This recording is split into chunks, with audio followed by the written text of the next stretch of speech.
Mtazamaji wa Sauti ya Mtaa TV, mbele yako niko na mabinti wawili. Hawa ndio waliohusika kwenye mapambo. Naona tamani kusikia maneno yao machache kuhusiana na sherehe ya leo. Wameionaje, watajitambulisha, halafu kisha tutazungumzia habari ya sherehe. Karibuni sana.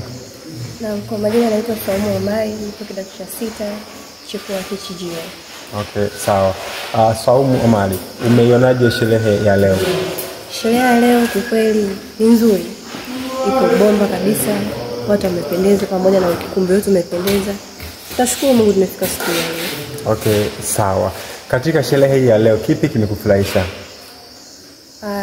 Sema leo nifurahisha zaidi muda wa scout walipoingia. Muda ule kiukweli nilipenda sana, nilifurahi sana.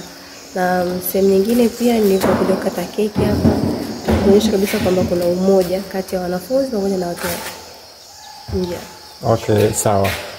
Umoja kama huu unapokuwa unafanyika shuleni kwenu, huu una maana gani kwako? Una maana kubwa sana. Kwa sababu inajumuisha kwamba kuna watu ambao pia wanaweza kuwa kama familia. Pia inaweza kutusaidia hata hapo mbeleni tukiingia mtaani. Kwa vile sisi ni form 6. Soon tunaenda mtaani. Kwa hiyo tunajenga ule familia. Okay, sawa. Leo umehusika kwenye mapambo. Natamani kufahamu kitu gani ambacho huwa mnazingatia kwenye mapambo kwa ajili ya sherehe kama hizi? Kwanza huwaga tunazingatia furaha ya mtu. Mtu anapopenda kitu fulani au mwenye shughuli fulani, anatamani siku afurahi. Kwa hiyo huwaga tunapopamba tunaangalia mtu atajisikiaje. Kwa hiyo tunataka kama tuna imagine vile akiona hivi lazima atafurahi, lakini akiona hivi atoka sawa. Kwa hiyo tunafanya kile kitu ambacho mtu atakija kukiona atafurahi kukiona. Unagunduaje kwamba watu wamefurahi kwa jinsi mlivyopamba hivi?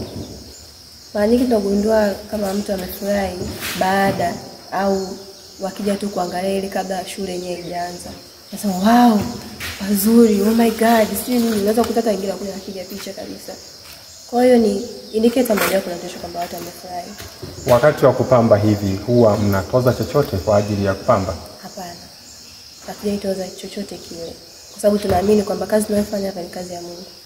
Ipo siku tu kulipwa kwa namna moja au nyingine. Wewe ni Muislamu, alafu sherehe hii ambayo umekuja kuhusika kupamba hapa ni ya Wasabato. Kwako haikuwa na ugumu wowote labda kutokana na utofauti wa imani? Hapana, hajaikuwa na ugumu. Kwa sababu sisi Waislamu tunaamini kwamba jirani yako wa magharibi, mashariki, kaskazini na kusini naye pia ni mtu wako karibu. Kwa hiyo lazima mpaka awe Muislamu ndio mtu anaenda unamkimbilia. Familia ni kokote. Swali langu la mwisho, na wazungumziaje vijana ambao mlikuwa nao hawa ambao leo wamehitimu mmewafanyia sherehe? Unawazungumziaje? Ni vijana mahiri sana, wachapa kazi. Na ni mmoja wapo wa watu ambao huaga naangaliaga matendo yao wanayofanya, ni watu poa sana. Okay, sawa. Neno lako la mwisho sasa kwa washiriki wa kanisa la Adventista wa Sabato wanaokutazama, unawaachia nini? Neno langu la mwisho, wote tuwe na familia, tuendelee kusaidiana katika shida na raha, kwa sababu pia ni kazi moja pia Mungu ametujalia. Okay, asante sana. Nimefurahi sana kwa ajili ya sehemu hii ya mazungumzo. Mtazamaji, kama unavyoona kwenye picha hapo wawili, naenda kuzungumza tena na mwingine naye tumsikie yeye amejisikiaje, amefurahia nini katika sherehe ya leo. Bwana wetu asifiwe. Wewe unaitwa nani? Naitwa Lauren Afrika. Kutokea dhehebu gani? Roman Catholic. Yeah, umejisikiaje kuwepo kwenye tukio hili la kihistoria la marafiki zako wakienda kuhitimu? Very happy and proud that they are very happy for them for their final studies and their final exams. So I'm very happy for them and proud, and may the God bless them. Okay, sawa. Tunapokuwa tunahudhuria katika matukio kama haya, hata matukio makubwa ya kidini, yanakuaga na historia yake. Wewe umeondoka na historia ipi katika siku ya leo?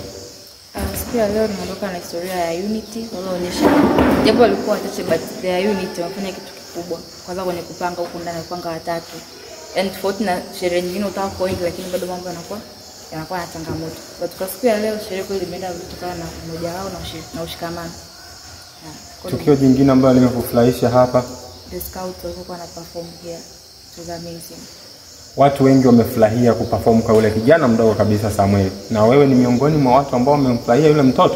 Yeah, at the top. I was so excited seeing the boy, and I recorded the moment, so I was very excited. So the small boy, I think class 2. Yes. Yeah, he was performing very marvelous. Okay, sawa. Kitu kingine ambacho natamani kufahamu kwa upande wako sasa, kwa wanafunzi ambao wamemaliza uliokuwa nao hapa siku zote, unawazungumziaje? Wamaliza jana, mwaka huu ambao mlifanya sherehe leo? Kwa waliofanya sherehe leo kama classmates zangu, huwa sana na appreciate kutokana na matukio mbalimbali wanafanya na umoja darasani. Sio kwenye sherehe tu walioonyesha siku ya leo, bali darasani pia na umoja. Mtu akiwa ajui kitu na shida ya kitu fulani wanatoa msaada. So wako unity. They are very uniting and perfect hata darasani. So kwenye sherehe tu leo, kwenye sherehe yao ya kuaga au ya kuagwa kwao. So na watu fulani ndio ambao they are amazing. Kuna appreciate kwenye kila sector, kuanzia jikoni, kwenye kila mahali kama familia. Okay, sawa. Au naambiaje kanisa la Adventista wa Sabato wanaokutazama sasa hivi? Nawapenda sana, waendelee kusali, wawe na imani, upendo, shikamano, na nawapenda wote, kutuamini katika Mungu. Okay, sawa. Katika mazungumzo haya unaongea sana Kiingereza, na mimi natamani kufahamu kitu kimoja kutoka kwako. Unisaidie sentensi hii kuniwekea katika Kiingereza. Baba, mimi ni mtoto wako wangapi kwa Kiingereza? Father. Okay, fine. Dad. Oh, yeah.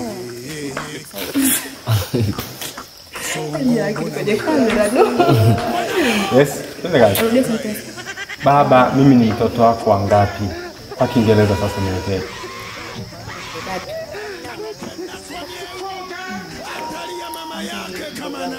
Sasa huyu aliongea Kiswahili tu. Nina imani kwamba nitapata kitu kutoka kwako. Samahani usiniangushe sasa.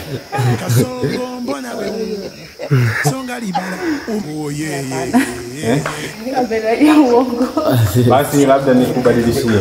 Usibadilishie kitu kingine na wanasema samahani tofauti na hapo. Samahani, lakini kitu kingine natamani kusikia. Mtu akisema umeingirika kwa Kiingereza usemaje? Yes. You had it. Invited. Ndio hiyo. Mimi sijui Kiingereza lakini natamani kujua kutoka kwenu. Invited. Okay, sawa. Umemsaidia. Sasa umsaidie na ile la kwanza. Baba, mimi ni mtoto wako wangapi kwa Kiingereza? Samahani, naamini utaniangusha. Father, our dad. Mimi ni mtoto wako wangapi kuzaliwa?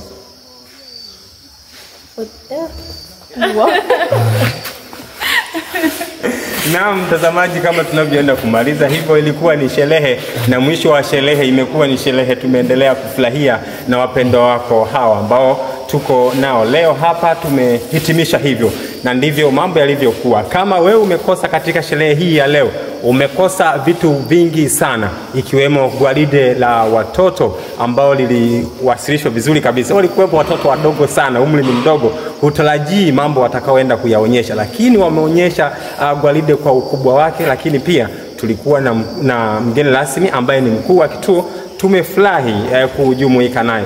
Na wakati mwingine sasa, mimi nikutakie kila laheri na ninawaombea wanaomaliza kidato cha 6. Mungu awabariki katika masomo yao, wakaweze kufanikiwa, wakaende mbele zaidi. Angalau siku moja basi tuje kuona viongozi wakitokea katika shule hii ya Selina Kombani. Niwashukuru sana kwa muda wenu.